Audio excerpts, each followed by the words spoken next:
अस्सलाम वालेकुम class. Lecture 21 दोबारा से हम एक्सरसाइज पेज नंबर हमारे पास जो चैप्टर नंबर 17 है, चैप्टर नंबर 17 इसकी एक्सरसाइज का क्वेश्चन नंबर 1 को सॉल्व करते हैं। पहली डेफिनेशन में पहला क्वेश्चन नहीं है, डिफाइन कंप्यूटर। ये शॉर्ट क्वेश्चंस में आपके पास सवाल आते हैं। कंप्यूटर क्या है? कंप्यूटर एक इलेक्ट्रॉनिकल मैकेनिकल मशीन है दैट एक्सेप्ट्स इंफॉर्मेशन को एक्सेप्ट करती है और स्टोर करती है टू बी नीडेड। हम इसको बड़े आसान मायनों में ये भी कह सकते हैं कि कंप्यूटर वो डिवाइस है जिसको हम डेटा इनपुट के तौर पे देते हैं, फिर वो प्रोसेस करता है और आउटपुट के तौर पे जब हम उसे हासिल करते हैं तो ऐसी डिवाइस को हम कंप्यूटर कहते हैं। एग्जांपल इसकी सबसे आसान कैलकुलेटिंग डिवाइस आपके पास मौजूद है, जिसे आप कैलकुलेटर भी कहते हैं। आप उसको इनपुट वैल्यूज़ देते हैं, फिर ऑपरेशन देते हैं जिसको अर्थमेटिक लॉजिकल यूनिट्स कहा जाता है, और हम इक्वल का जब बटन दबाते हैं तो प्रोसेस करने के बाद वो हमें जो वैल्यूज़ देता है, जो आउटपुट देता है। तो इस सारी इलेक्ट्रॉनिकल डिवाइस को हम क्या कहते हैं? कंप्यूटर, जिसने हमारे इंसान के कामों को क्या कर दिए? आसान। इसकी डेफिनेशन हम कहेंगे, computer is an electronical machine that accepts information, stores it until information is needed and process the information according to the instruction provided by the user, and finally return the result to the user. Computer can store, manipulate large quantity of data with very high speed, but computer cannot think. सिर्फ computer सोच नहीं सकता, जैसे इंसान के पास दिमाग है, हम सोचते हैं, हर डिसीजन लेते हैं। कंप्यूटर के पास सोचने की सलाहियत मौजूद नहीं है, वो टास्क ओरिएंटेड काम करता है। ये तो हो गया हमारा पहली हेडिंग, कंप्यूटर क्या थी। नेक्स्ट हेडिंग हमारे पास इसी में है, क्वेश्चन नंबर 1 में ही, प्रोग्रामिंग किसे कहते हैं। अब जो वर्ड आ जाए तो प्रोग्रामिंग, ज़ाहिरी बात है कि कोई प्रोग्रामर ही इसको सबसे पहले बनाता है, जो यूज़ करता है। तो प्रोग्रामिंग को हम कहेंगे is the process by which a set of instruction is written for the computer to perform specific task. Programming वो चीज़ है जो हम कंप्यूटर को देते हैं कि वो अंडरस्टैंड कर सके अपनी लैंग्वेज में, और यूज़र के मुताबिक, यूज़र इंटरफेरेंस के मुताबिक उसको इस्तेमाल किया जा सके, यूज़र पॉइंट ऑफ व्यू से भी और कंप्यूटर पॉइंट ऑफ व्यू से भी। उस चीज़ को हम कहते हैं प्रोग्रामिंग। ये पाथवे होता है यूज़र और कंप्यूटर के दरमियान, और कंप्यूटर से यूज़र के दरमियान या क्लाइंट के दरमियान। नेक्स्ट हेडिंग इसमें आ जाती है हमारे पास, ऑपरेटिंग सिस्टम। पहले भी हम इसके ऊपर बात कर चुके हैं। ऑपरेटिंग सिस्टम क्या है? An operating system is a collection of system programs that control and coordinate the overall operation of computer system. These programs act as an interface between the hardware application and the software. Operating system मुख्तलिफ़ किस्म के हमारे पास आए थे, जिसमें पहले हम example में बात करें, डॉस आया, फिर विंडोज़ आई, XP, मिलेनियम, 98, 95, उससे पहले, फिर उसके बाद अब अल्टीमेट 7, अल्टीमेट 8, विंडोज़ 8 के नाम से आप यूज़ करते हैं। तो ऑपरेटिंग सिस्टम का बेसिकली काम ये था कि ये सेट ऑफ प्रोग्रामिंग की जो कलेक्शंस होती हैं, कंट्रोल करती हैं और कोऑर्डिनेट करती हैं ओवरऑल पूरे ऑपरेशन सिस्टम को, हार्डवेयर को भी, सॉफ्टवेयर को भी। These programs act as an interference between hardware and the application of the software. सिर्फ इस ऑपरेटिंग सिस्टम का मकसद ये है कि वो हार्डवेयर को एक्सेस करवाती है सॉफ्टवेयर के साथ, और सॉफ्टवेयर जो इंस्टॉल करते हैं वो एक्सेस किसके लिए होती है? हार्डवेयर के लिए। इस चीज़ को हम कहते हैं ऑपरेटिंग सिस्टम। यूज़र फ्रेंडली होता है, आसानी से कोई भी शख्स इसको by icon, by name, by English common language के ऊपर भी आप यूज़ कर सकते हैं, और मुख्तलिफ लैंग्वेजेस इसमें बाय कंट्रीज भी दी हुई हैं, वो भी आप सेलेक्ट कर सकते हैं। नेक्स्ट हेडिंग हमारे पास इसी क्वेश्चन के अंदर आ जाती है, CPU, सेंट्रल प्रोसेसिंग यूनिट, जिसको हम main part of the operating system of the computer का कहा जाता है। This is the unit which controls the interpretation and execution of the instructions given by the user. It is the subunit including control unit, arithmetic logical unit and main memory. जो central processing unit है, इसको brain of the computer भी कहा जाता है। ये 3 basic काम करता है। चीज़ को कंट्रोल यानी प्रोग्राम्स और इंस्ट्रक्शंस को कंट्रोल करता है, arithmetic and logical all operations करता है, और उसको मेन मेमोरी में स्टोर करता है। यानी जैसे कि एग्जाम्पल के तौर पे मैं अगर आपको लेक्चर दे रहा हूँ, तो मेरा लेक्चर मुझे अगर प्रिपेयर है तो वो मेरे माइंड पर है। मैं उसको प्रिपेयर करने के बाद मैंने माइंड में उसको स्टोर किया, और वो वैल्यूज़ में आपको क्या कह रहा हूँ कि वो इंस्ट्रक्शंस, वो वैल्यूज़, वो डिटेल्स, आपको सब्जेक्ट रेलिवेंट आपको मैं क्या कह रहा हूँ, दे रहा हूँ। तो यही काम सेंट्रल प्रोसेसिंग यूनिट एक ऑपरेटिंग सिस्टम में करता है, एक कंप्यूटर में अपनी टास्क को परफॉर्म करता है। नेक्स्ट आ जाता है इसमें लैंग्वेज प्रोसेसर। लैंग्वेज प्रोसेसर से ही पता चल रहा है कि ये कंप्यूटर क्योंकि मशीन लैंग्वेज यूज़ करता है और हम जो फ्रिक्वेंटली लैंग्वेज यूज़ करते हैं इंग्लिश, यूएस इंग्लिश को यूज़ करते हैं, ये उसको कन्वर्ट करेगा मशीन में और मशीन को कन्वर्ट करेगा आपकी असेंबली लैंग्वेज में। कहते हैं लैंग्वेज प्रोसेसर को हम ट्रांसलेटर भी कहते हैं। लैंग्वेज प्रोसेसर को हम क्या कहते हैं? ट्रांसलेटर। जो ऐसे सॉफ्टवेयर प्रोग्राम्स परफॉर्म करती हैं, लैंग्वेज को ट्रांसलेट करती हैं, और इसकी 3 टाइप्स होती हैं, एक असेंबलर, कंपाइलर और तीसरी इंटरप्रीटर। यानी अगर इसकी डेफिनेशन को हम करें तो language processor is also known as translator is a software that performs language translation. It has 3 types, assembler, compiler and interpreter. ये हो गया जी हमारा पहला क्वेश्चन नंबर 1 एक्सरसाइज का। ये हमारे पास जो क्वेश्चंस को सॉल्व करें ये लॉन्ग क्वेश्चंस है हमारे।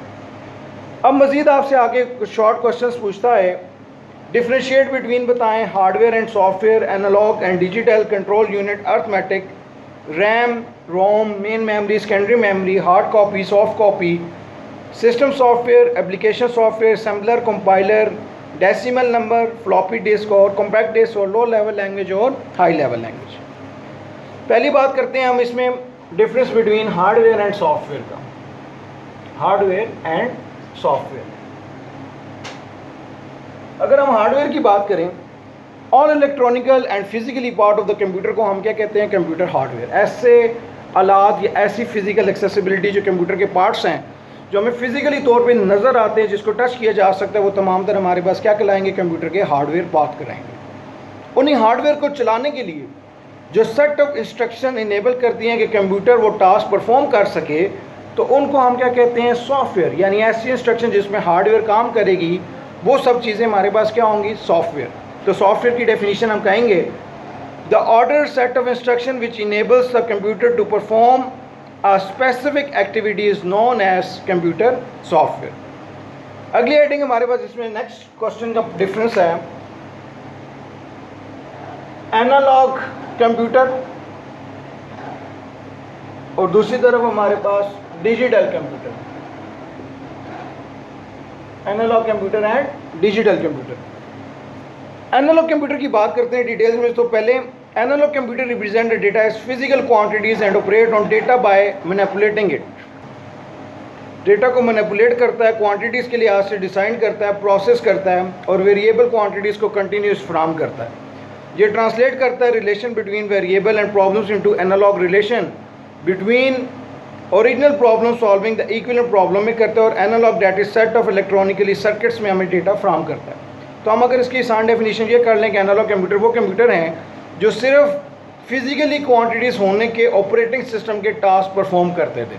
जैसे कि अबैकस पहली डिवाइस आई जिसमें हम काउंटिंग का काम करते थे, फिर हमारे पास एनालिटिकल इंजन्स आए जिसमें मैकेनिकल डिवाइसेस होती थी, वो भी कैलकुलेशन का काम करते थे। तो एनालॉग सिर्फ वो कंप्यूटर्स हैं जो physically part of the computer जिनको टास्क दिए जा सकें, एडिशन, मल्टीप्लिकेशन, डिवीजन और सब्सट्रैक्शन के काम जो दिए जा सकते हैं। लेकिन जो डिजिटल कंप्यूटर है कि वो प्रोसेस है is a numerical form, circuits perform करते हैं डायरेक्टली, मैथमेटिकली ऑपरेशंस को डायरेक्टली सॉल्व करते हैं, यानी हर फार्मूला इक्वेशन सारी इसमें मौजूद होती है, एडिशन, सब्सट्रैक्शन, मल्टीप्लिकेशन और डिवीजन की। The result of digital computers are more accurate होते हैं, रिपीटेबल होते हैं, और analogue computer modern digital computers में कैपेबल, और हम इसको जनरल पर्पस कंप्यूटर्स का नाम भी दिया जाता है। इसके बाद हमारे पास नेक्स्ट डिफरेंस आ जाता है कंट्रोल यूनिट, और दूसरी तरफ आ जाता है अर्थमेटिक एंड लॉजिकल यूनिट।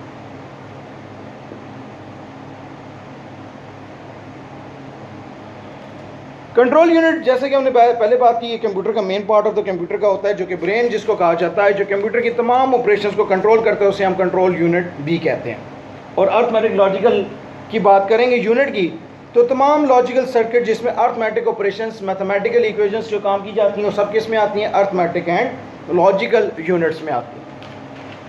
इसके बाद हमारे पास डिफरेंस आ जाते हैं, difference of RAM and ROM का। RAM stands for random access memory, जिसको हम कहते हैं कि ये main store this place with the programs of software we load to get the store.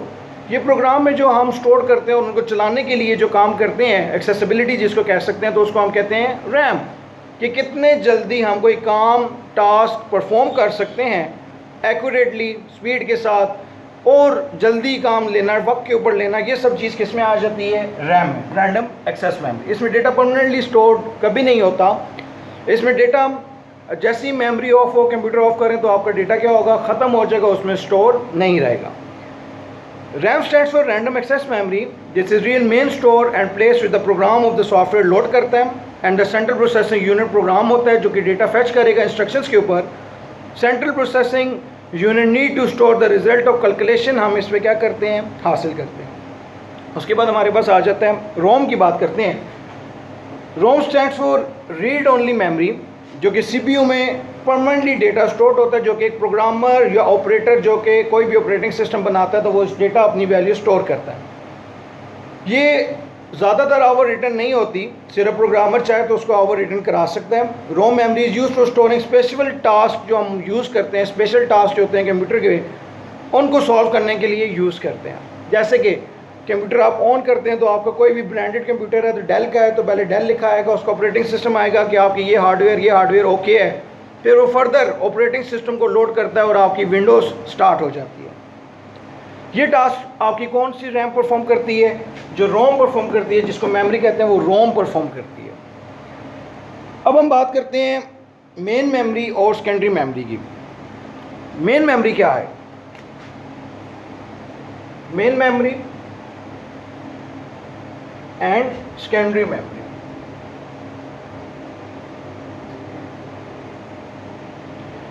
Main memory को प्राइमरी मेमोरी स्टोरेज भी कहा जाता है, जिसमें डेटा मुकम्मल तौर पे स्टोर होता है और डेटा की instruction must be place before they can be use in processing, और प्रोसेसिंग में जब चाहें आप उस डेटा को हासिल करके इस्तेमाल कर सकें, इसको कहते हैं मेन मेमोरी। सेकेंडरी मेमोरी कौन सी होती है? ये जो आप USB devices, flash, memory card, hard disk, CDs, floppy disk की बात करते हैं, ये सब हमारी कौन सी है? सेकेंडरी मेमोरी, जिसमें हम डेटा परमानेंटली तौर पे भी स्टोर कर सकते हैं और आर्जी तौर पे भी। सेकेंडरी स्टोरेज को also known as auxiliary storage भी कहा जाता है and retrieve the data information by the desired user. जब यूज़र को चाहिए होता है तो वो अपना डेटा, अपनी इंस्ट्रक्शन अपनी क्या करता है? हासिल कर सकता है। इसके बाद हम बात करते हैं difference between hard copy and soft copy. बहुत आसान सी डेफिनेशन है। Hard copy is the form, printed form होती है जो कि हम प्रिंटेड से हासिल करते हैं। This form of output is known as permanent output. जो पेपर शीट वगैरह पे आप जो भी हासिल करते हैं, इसको हम क्या नाम देते हैं? आउटपुट। यानी आउटपुट का मतलब यहाँ पे ये होगा कि ये हार्ड कॉपी कहलाएगी।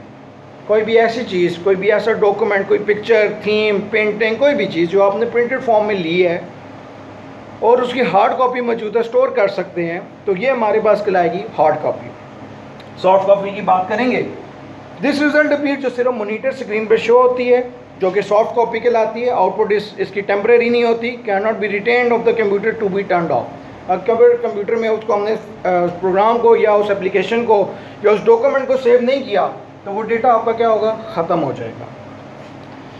इसके बाद हमारे पास आ जाता है system software and application software. System software and application software. जो सिस्टम सॉफ्टवेयर है, ये programmers which can not control support operations of the computer system such as, इनको हम क्या कहते हैं? सिस्टम सॉफ्टवेयर कहते हैं या लैंग्वेज ट्रांसलेटर कहते हैं। जबकि एप्लीकेशन की बात करें, application software are the programs which direct a computer system to perform specific information का जो काम करेंगे और सोल्यूशन ऑफ बिजनेस को और साइंटिफिक एंड अदर प्रॉब्लम्स को सॉल्व करेंगे, इसे हम क्या कहेंगे? Application software. तो यानी सिस्टम सॉफ्टवेयर वो प्रोग्राम्स है जो हम सिर्फ कंप्यूटर को देते हैं और वो सपोर्ट होती है उस ऑपरेटिंग सिस्टम की, तो उसको हम नाम देते हैं सिस्टम सॉफ्टवेयर को। और जो एप्लीकेशन सॉफ्टवेयर होते हैं जो हमारे यूज़र के काम को आसान करने के लिए, अंडरस्टैंड करने के लिए यूज़ की जाते हैं, उन्हें हम क्या कहते हैं? Application software. जैसे कि मूवी देखते हैं तो आप DVD प्लेयर, MP3 प्लेयर आप इंस्टॉल करते हैं, ये सब कौन सी कहलाते हैं? आपके पास एप्लीकेशन सॉफ्टवेयर। कोई भी डॉक्यूमेंट टाइप करना है तो MS वर्ड, ऑफिस सूट में आप टाइप करते हैं तो उसको भी हम क्या कहते हैं? एप्लीकेशन सॉफ्टवेयर कहते हैं। ठीक है, आज का यही हमारा लेक्चर था। अगले लेक्चर में हम इसको मज़ीद कंटिन्यू करेंगे ताकि मज़ीद इस एक्सरसाइज को जल्द अज जल्द कवर किया जा सके। Thank you so much for the class.